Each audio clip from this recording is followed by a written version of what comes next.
Elise Mercer's heels echoed like gunshots across the cracked high school parking lot.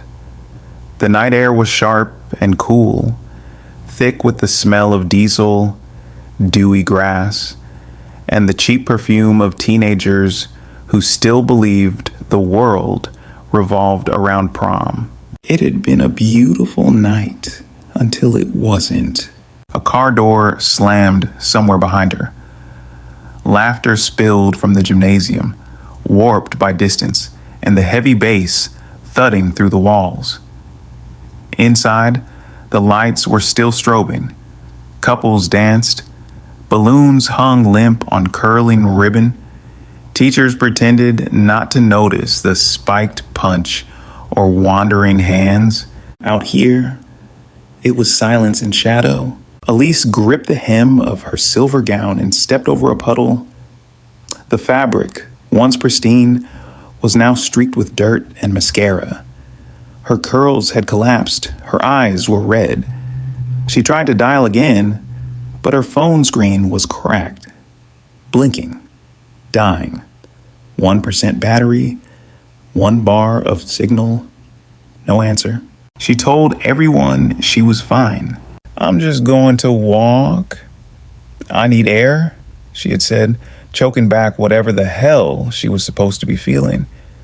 Her best friend had kissed her date. Her date.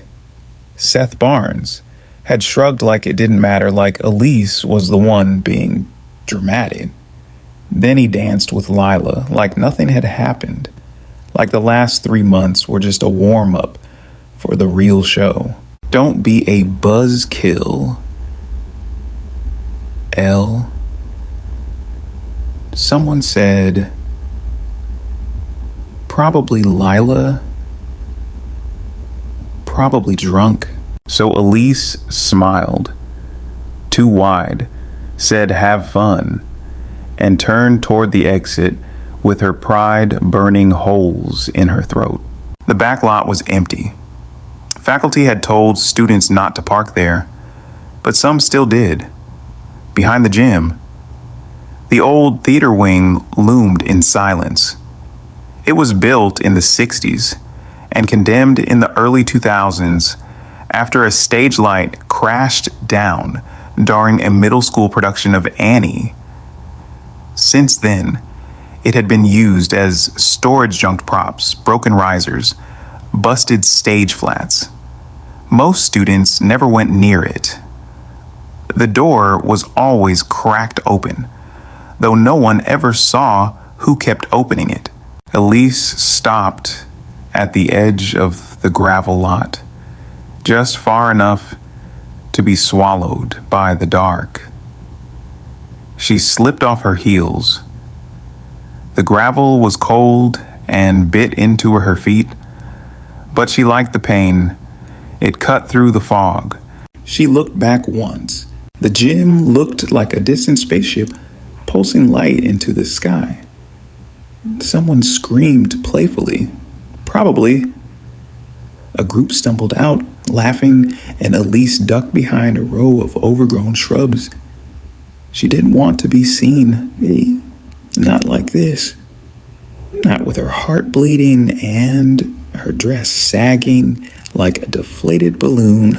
The door to the old theater stood slightly ajar, just as she remembered it from drama club days.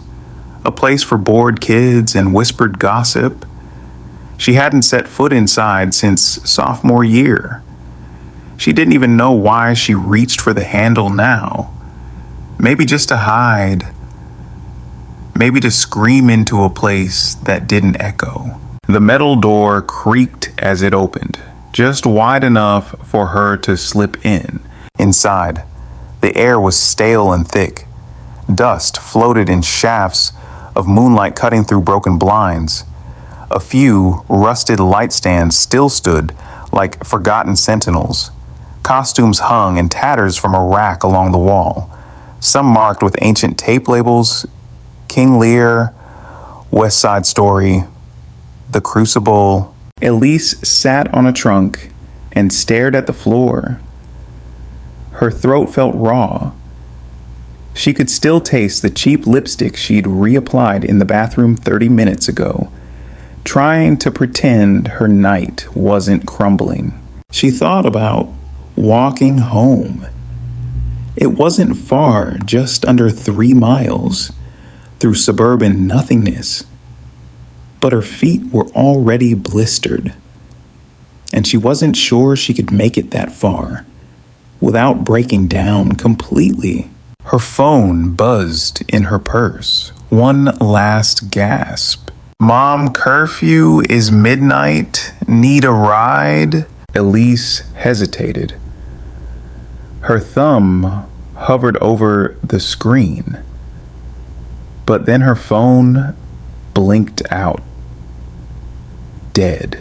Of course, she stood, adjusted the strap of her dress, and wandered deeper into the space, past the old curtain, past the stage, past the faded chalkboard with someone's scrawl still visible, acting as honesty under imaginary circumstances. She used to love that quote, used to believe it. Something cracked in the distance. She froze. "Hello." No answer. Just silence, thick as concrete.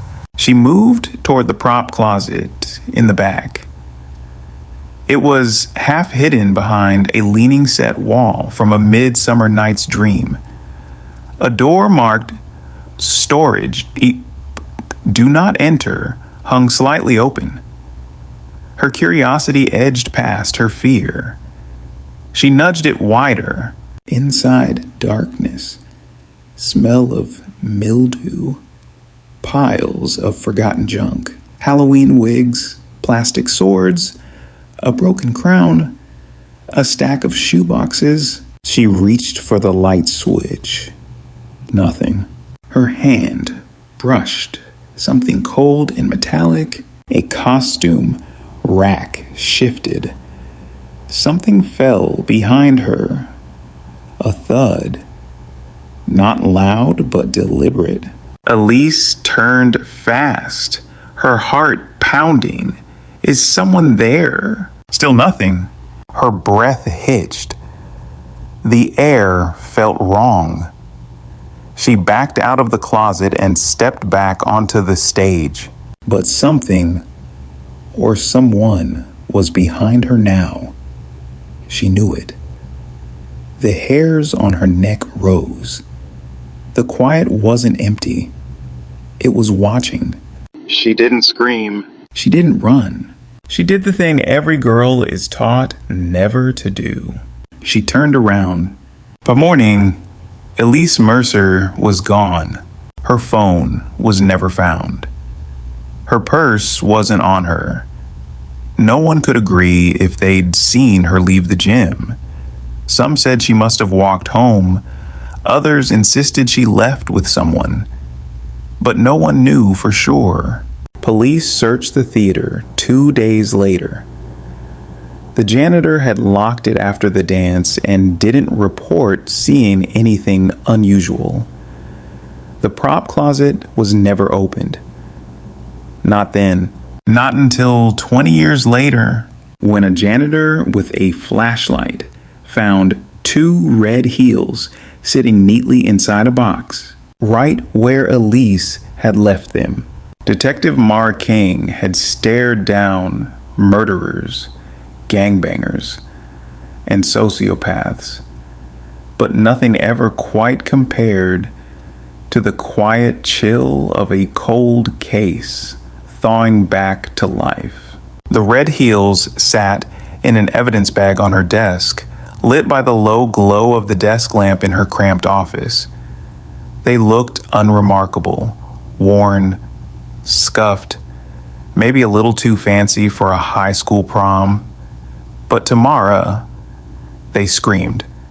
She could almost hear the echo of them on concrete, walking away from a night that never ended.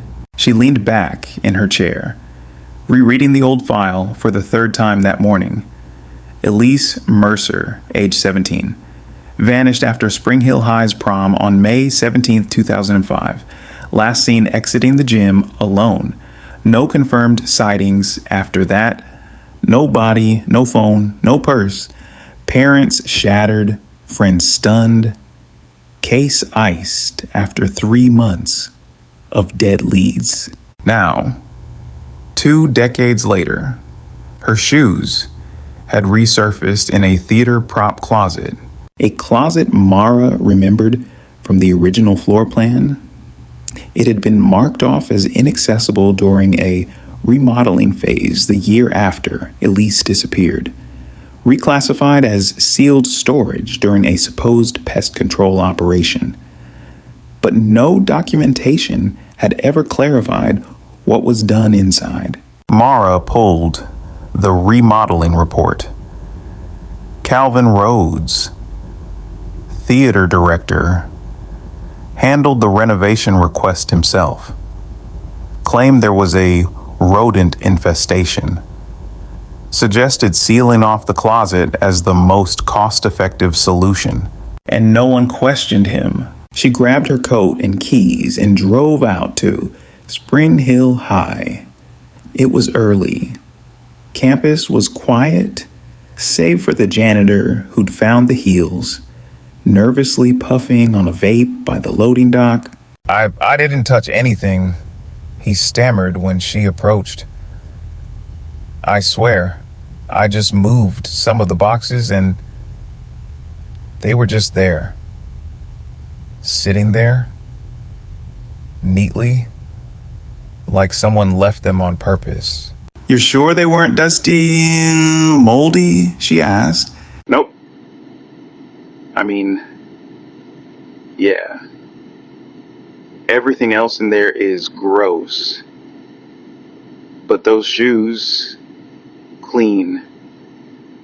I think someone put them there recently. That gave her pause. She stepped into the theater wing. The same heavy doors, same creaky floors. The stage was cleaner than she remembered, though the air still carried the scent of varnish and old costumes. The prop closet was deeper than she expected. Someone had definitely added a false wall plaster over plywood, just thick enough to go unnoticed. Behind that wall, they'd found more: a purse, cracked lipstick, a shattered flip phone, and a photo. Mara pulled it from the evidence folder. Elise, smiling in the center, flanked by 2 classmates, Jeremy Vaughn and Lila Cross.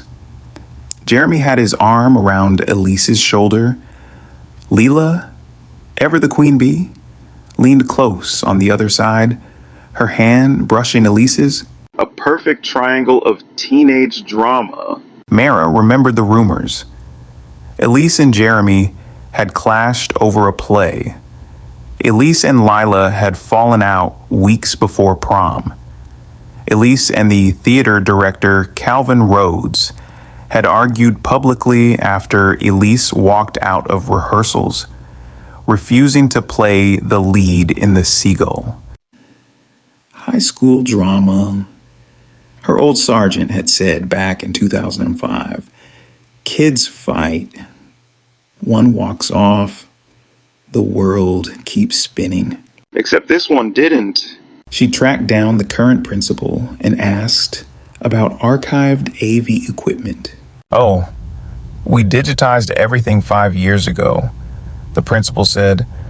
Most of it's junk old plays, class projects. You're welcome to dig through it. Mara sat for 3 hours in the AV room, clicking through shaky recordings of musicals, school board meetings, and pep rallies. And then, in the middle of a half-recorded rehearsal for Macbeth, she saw her, Elise Mercer, standing at the edge of the stage in a rehearsal dress, arguing with someone out of frame.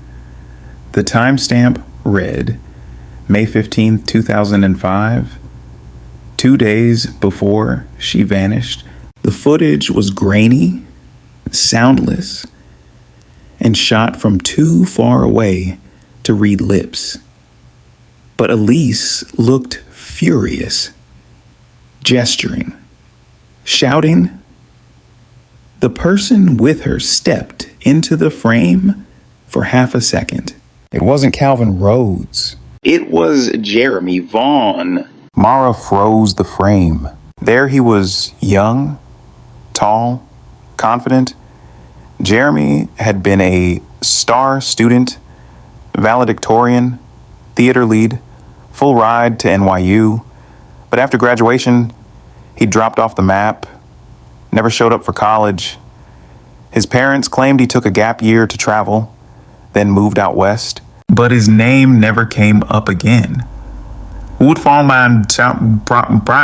Until now, Mara pulled the old background file. Nothing on him past 2006. No social media. No driver's license renewals. It was like he'd vanished too, just a little more quietly. That kind of vanishing wasn't normal. She ran facial recognition through DMV databases. Hit. New name. Jared Vale. Born 1987. Current occupation theater director. Oregon. Middle school level. Perfectly clean record. New identity. New life. But the face was the same. Mara sat back and whispered, under her breath, "What did you do, Jeremy?" She didn't know what disturbed her more. The idea that Elise had died, and he'd helped hide it. Or the possibility that Elise hadn't died, and he knew where she was all this time. The answers weren't buried. They were waiting in a false wall behind a forgotten stage, waiting in the kind of lie that festers in small towns and high schools, where secrets are passed off as teenage angst, and teachers are trusted too easily. And maybe, just maybe, Elise had known the truth all along. Because whoever moved those heels wasn't trying to bury the past. They were digging it up. Mara King sat in the parking lot of the Vaughn house, engine idling, knuckles pale on the steering wheel. It had been 20 years, but the house hadn't changed. Same pale brick, same crooked shutters, same porch swing gently creaking in the wind. The Vaughns had always been the type of people who lived like their world couldn't fall apart. Private school alumni, country club brunchers, a missing daughter wouldn't happen to them, a son connected to a disappearance unthinkable. But now, the unthinkable was on Mara's clipboard, printed in black ink. Jeremy Vaughn. Jared Vale. She rang the doorbell. Mrs. Vaughn opened the door in pearls and a wool cardigan, like she just stepped out of a fundraiser.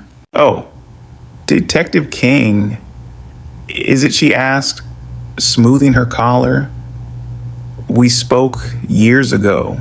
I remember. I have some follow-up questions about Jeremy." Her smile tightened. "I thought this was about Elise Mercer," she said. "It is." They sat in the same living room where Mara had once watched Mr. Vaughn insist his son had nothing to do with Elise's disappearance. Now it was just the mother and a framed photo of Jeremy, age 17 in a tux, arms slung around friends who'd all gone separate ways. Mara got to the point. Why did Jeremy change his name? Mrs. Vaughn blinked. "Excuse me." I've matched his facial data to a man named Jared Vale, theater director, moved to Oregon. I believe that's your son." There was a pause so long it felt like gravity shifted in the room. "He wasn't well after graduation," she said at last. "He had a breakdown. We kept it private." "What kind of breakdown?" "Night terrors? Panic attacks? He wouldn't leave his room." He stopped speaking for a time. "Before or after prom?" Mrs. Vaughn's gaze drifted toward the window. "After." Mara waited. "He came home that night soaking wet. His tux was muddy. Shoes missing. He didn't say a word for 2 days. Then he told us he needed to disappear. Said he couldn't live here anymore. Couldn't be that boy. We agreed. You helped him disappear." "We helped him heal." She leaned forward, her voice suddenly sharp. "He was a child. If something happened to Elise, he was a child who panicked. That doesn't make him a monster." Mara looked her in the eye. "No, but hiding him for 20 years doesn't make you a mother. It makes you an accomplice." That evening, Mara reviewed the evidence board in her office. Strings, photos, a timeline of Elise's final days. She'd interviewed 4 of Elise's closest friends over the last week. Most remembered the Elise they wanted to see funny, dramatic, bright. But when pressed, cracks showed. Lila Cross, now a social media influencer under the name Lila C, agreed to a video call. She looked polished, unbothered, the kind of woman who'd built an empire from knowing what people wanted before they did. Elise and I had a falling out. Lila admitted she was jealous. I mean, I didn't steal Seth. He made a choice. You kissed him the night of prom. He kissed me, Lila corrected, smiling like she was still on camera. And yeah, maybe I didn't stop it, but Elise was always playing victim. She liked drama. She lived for it. Did you speak to her that night? She stormed out after the punch incident. I assumed she went home. Did she say anything about Jeremy? Lila's eyes flicked sideways, just a micro expression, but Mara caught it. She hated Jeremy. Lila said he humiliated her during rehearsals, cut her off mid-line, called her flat and soulless. She cried in the bathroom for like an hour. Any physical fights? Lila hesitated. There was.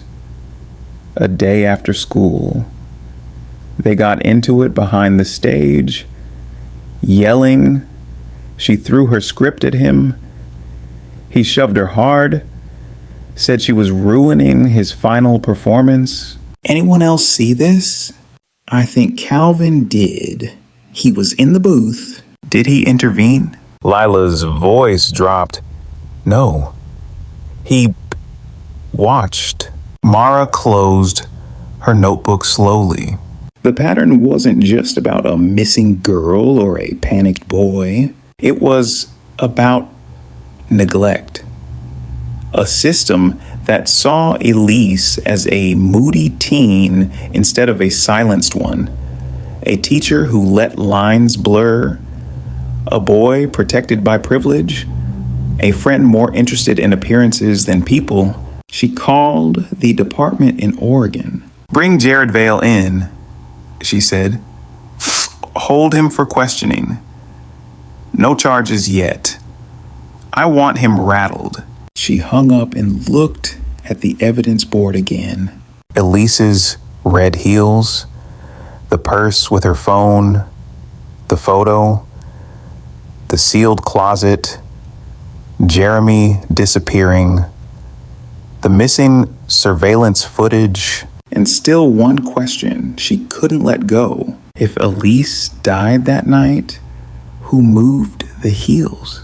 Because whoever did it wasn't trying to bury her. They were leaving a message. Jared Vale, formerly Jeremy Vaughn, didn't flinch when the Oregon State Trooper read him his rights. He didn't protest when they cuffed him outside his theater rehearsal, didn't ask what was about. He just lowered his head, like someone who'd been waiting for this moment to find him. Mara watched from the observation room as he sat in the interview chair, calm, still, hands folded like he was giving a monologue.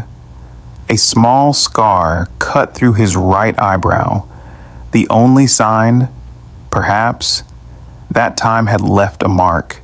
She stepped into the room and dropped a plastic evidence bag on the table. The red heels inside landed with a soft thud. He looked at them just once. "You recognize these?" she asked. He didn't respond.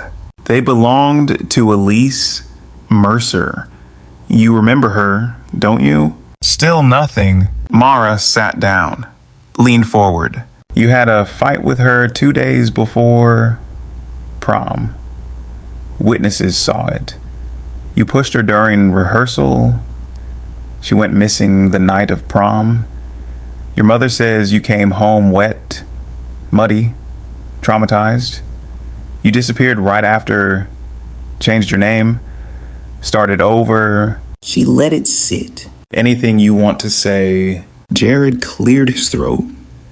His voice, when it came, was calm, measured, like he was reading from a well-rehearsed script. She was already gone when I got there. Got where? The theater. That night, he looked up, eyes clear, haunted. I followed her. I wanted to talk, to apologize. I found her shoes near the stage. Her purse was still zipped, no blood, just gone. Why didn't you tell anyone? I thought she ran because of me, because of Lila, because she was sick of everything. And so you vanished too. He laughed, bitter. I didn't vanish. I imploded. Mara watched him closely. He didn't seem evasive. If anything, he looked relieved. What happened in the rehearsal, she asked. You shoved her? Yes. She called me a narcissist. Said I was sabotaging her performance. I snapped.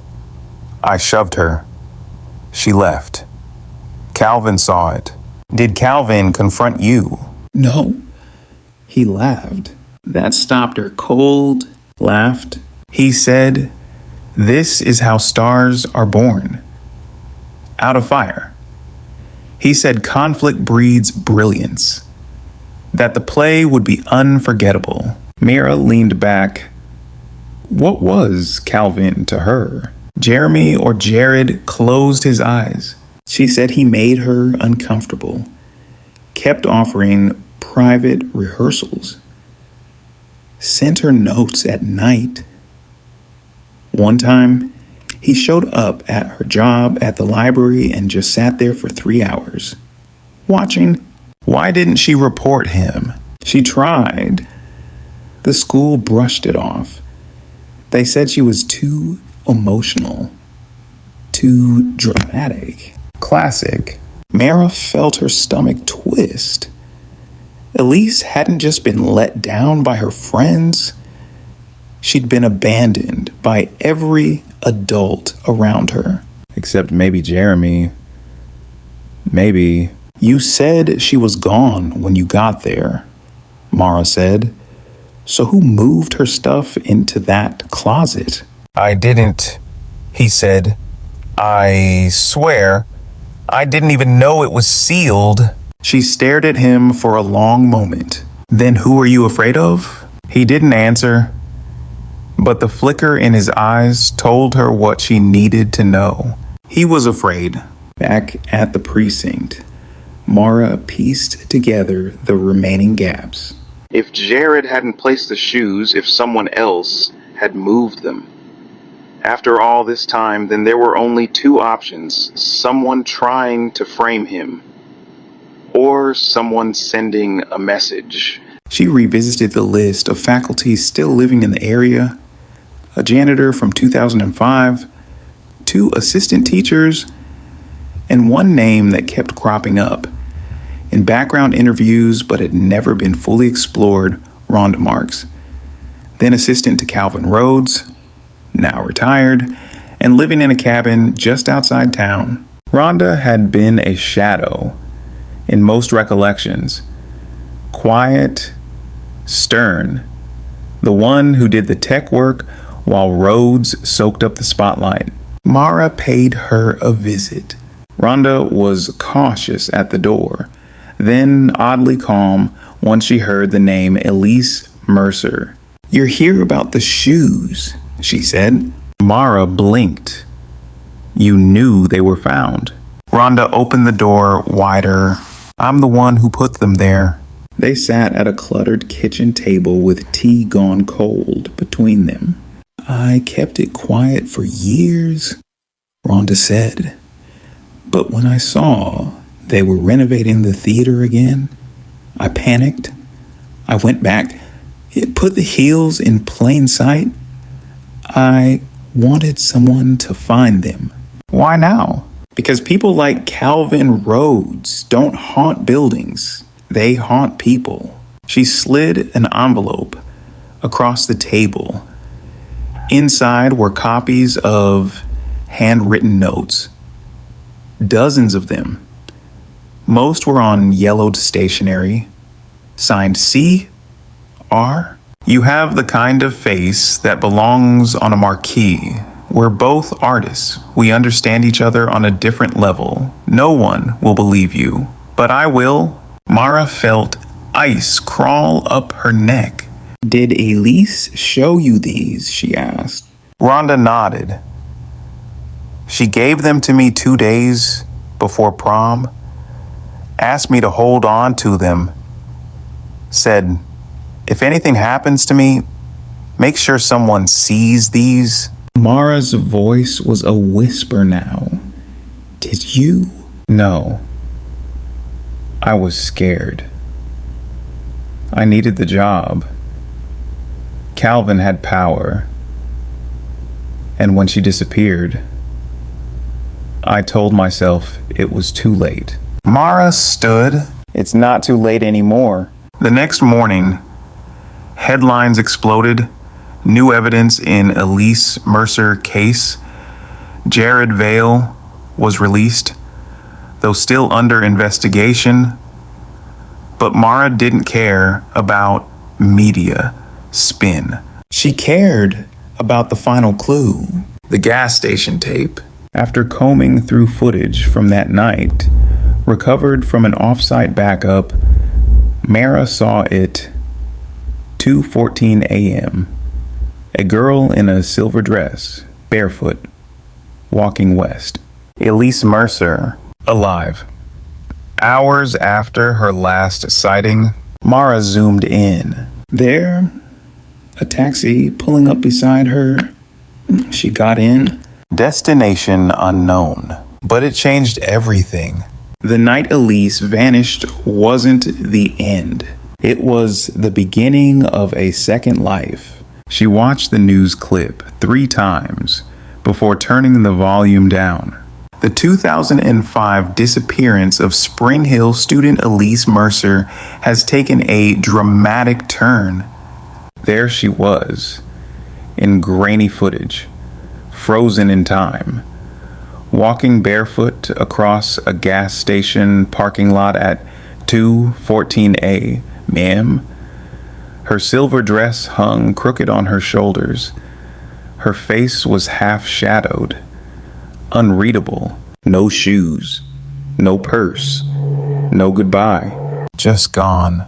Elise Mercer, or rather, Lisa Maris. The name she'd lived under for nearly 2 decades pressed pause on the remote and stared at her younger self on the screen. She didn't remember the gas station. Not really. The whole night had folded in on itself like a collapsing lung. But she remembered the fear, the sense of finality. She hadn't run away because she was weak. She ran because she didn't think anyone would believe what she'd seen. The night of prom hadn't ended with heartbreak. That was just the spark. It was what happened after she left the gym that changed everything. She hadn't meant to go to the theater. She was just trying to disappear for a little while. But when she stepped through the cracked metal door, she heard voices. One was Calvin Rhodes. Smooth. Familiar. The other angrier. Younger was Jeremy. They were arguing. Loud enough for Elise to hear her name. "She's not ready," Jeremy snapped. "She can't carry the role." "She doesn't need to carry it," Calvin replied. "She just needs to trust me." The tone made her skin crawl. She moved closer. Then she saw it. The storage closet door was open. Inside, candles, a mirror, a script laid out like a ritual. Calvin called it method prep. He'd invited her there 2 nights ago, alone. She'd said no. Now he was showing Jeremy what he had planned. Framing her, or worse, trying to convince Jeremy to help. Elise backed away, stepped on a piece of wood. It cracked. The voices stopped. Someone shouted her name. She ran. She ran barefoot across the football field, cut through backyards, hid in bushes when headlights passed. She didn't go home. Didn't call her mom. She knew how this would look. She was dramatic, sensitive, overthinking again. So she kept running, and then pure instinct, she walked into a 24-hour diner 3 towns over, asked the sleepy night cook if she could use the phone, and called a number she'd written on her palm weeks ago. A helpline. "Are you in danger?" they asked. She hesitated. No, not anymore. They got her a bed at a shelter under a pseudonym. Lisa Maris was born that night out of fear, adrenaline, and a sense that no one would come looking anyway. No one ever did, until now. Until the shoes. She never put them in the closet. She left them on the stage. Whoever moved them, whoever sealed them away, knew she'd been there. And that person had just spoken. Elise turned off the TV. She still kept the letters Calvin had sent her. He slipped them into her locker, her bag, even her coat pocket once. Compliments disguised as control. Promises disguised as mentorship. When she brought one to the school counselor, the woman laughed and said, "He's just eccentric. That's theater for you." After Elise vanished, the town chose its narrative. She ran away. She was unstable. She probably met someone online. But now, with Jared Vale in custody, Everything was coming apart. She picked up her phone and typed the number on the screen. Detective Mar King's name appeared. She hesitated, then tapped call. Mara picked up on the first ring. "This is Detective King." A pause. "I think you're looking for me," Elise said. Silence. Elise Mara's voice cracked slightly. "Is this—" "I saw the footage. That was me. And I'm ready to tell you what really happened." They met the next day in a quiet, windowless room at a federal field office. Off record but fully recorded. Elise wore a baseball cap and no makeup. She looked nothing like the girl in the photos, and yet exactly like her. "I know what you need," Elise said. "A timeline? A confession? Names?" Mara nodded slowly. "Start wherever you need to." So she did. She told her everything. Calvin's escalating behavior. Jeremy's obsession with being the lead. Lila's betrayal. The moment she overheard her teacher planning to use her and the way no one would have believed her. She told Mara how she ran, reinvented herself, hid in plain sight. And finally, she said the thing Mara had been waiting for. "I think someone found out I was alive. That's why they moved the shoes." "Why now?" Mara asked. "I don't know, but I think it's a warning. Or maybe a test." "From who?" Elise didn't answer right away. "I have one idea," she said. "But if I'm right, we're not done. Not by a long shot."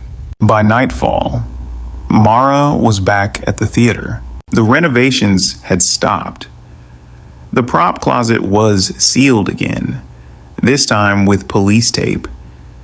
But she wasn't looking at the closet anymore. She was looking at the stage, specifically under it. The old trapdoor used for quick exits during plays had been boarded up years ago, but now she noticed something new. Fresh scuff marks on the floor. A small nail, half pulled. She pried the boards up. Beneath was a crawl space, narrow, black, and inside, a folded costume. One of Elise's from the dress rehearsal, wrapped around something that glittered in the beam of Mara's flashlight. A locket. She opened it. Inside was a photo. Calvin Rhodes and Elise smiling, and behind them, in the shadows, just barely visible, a face. Not Jeremy's, not Lila's. Rhonda Marks. Rhonda Marks didn't run when they knocked on her door. She opened it. As if she'd been waiting, Mara stepped in first. Elise followed behind her, face shadowed by a hood, lips set. She hadn't wanted to come, had sworn she was done with ghosts, but when Mara showed her the photo from the locket, she agreed. Rhonda looked older than Elise remembered, less severe, more brittle. Her hands trembled as she reached for her tea mug, still steeping. "I knew this would happen eventually," Rhonda said, eyes fixed on Elise. Mara sat across from her, voice level. "We found the locket, hidden under the stage. That was your handwriting on the back." It was scrawled beneath the photo, "Real stars never fade. Rhonda didn't deny it. "I took the photo after one of the rehearsals," she said. Elise was radiant. Calvin said she had the kind of presence that made everything else look small. Even you, Mara asked. Betrayals. Rhonda's jaw tensed. I gave 20 years to that program. Built every set, tuned every mic. And no one remembered my name. But her, she nodded at Elise. She walked in, and within weeks, she had the lead. He doted on her, called her his muse. I was nothing again. So you helped him? Elise said. Her voice wasn't angry, it was hollow. I didn't know what he was planning. Rhonda snapped. Not at first. I thought it was just a crush, that he'd move on like he always did. But then I saw the way he cornered you. The notes. The pressure. I knew he was pushing too hard. Why didn't you stop him? Mara asked. I wanted to, Rhonda whispered. But he had tenure. Influence. I'd be the hysterical assistant no one believed. And after Elise disappeared, Rhonda looked down. Her voice cracked. She was dead. I thought Calvin had done something, and that if I told the truth, they'd blame me too. So I sealed the closet. I hid the shoes. I thought if I erased her from the theater, maybe it wouldn't feel so heavy. Why the locket? Mara asked. I wanted to remember who she was before she became a headline. Then why bring the shoes back? Elise asked. Rhonda looked at her. Finally, really looked. Because when Calvin died, I thought it was over. But I kept seeing your face, and every time I walked past the stage, every time some girl auditioned with that same bright spark in her eye, I knew I didn't deserve peace, so I made sure someone would find them, that someone would ask again. Mara stood. You're under arrest, Ms. Marks, for obstruction of justice and evidence tampering. Rhonda didn't fight it. She just nodded, eyes distant. Later, Mara and Elise sat outside the police station. It was morning. Sunlight broke over the city like a quiet promise. You still want to disappear? Mara asked. Elise thought about it. No, she said. I think I want to write it all down. Everything. What happened? What didn't? What no one ever asked. You think people will believe it? Elise looked her straight in the eye. I don't care if they do. I just want it on the record. My record. She stood and turned to leave, then paused. You know, she said, half smiling, they never did finish the seagull. Mara raised an eyebrow.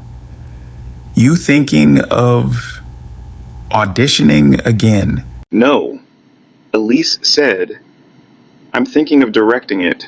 Spring Hill High held its first alumni theater night in 20 years. They didn't announce who would be directing the senior play, just that it would be a revival of The Seagull. When the curtain lifted and Elise Mercer walked on stage, not in costume, but as herself, half the auditorium gasped. She wasn't a ghost. She wasn't a tragedy. She was a survivor. And now, finally, she had the stage. Elise Mercer's story is a reminder that the truth doesn't vanish just because people stop looking.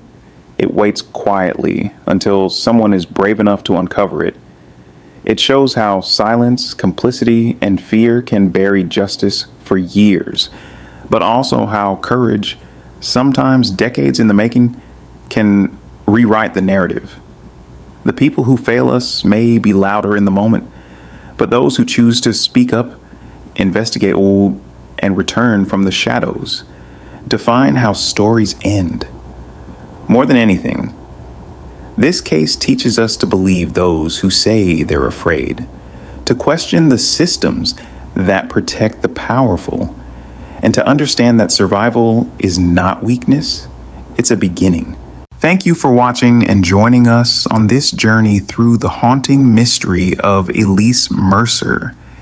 If you found this story gripping, meaningful, or thought-provoking, make sure to hit that subscribe button so you don't miss out on more true crime breakdowns, narrative deep dives, and story-driven investigations. Your support helps us keep digging into the cases that matter. We'd love to hear your thoughts. Drop a comment below with your reactions, theories, or what you'd like to see covered next. Your feedback drives the direction of this channel, and we're here to build it with you.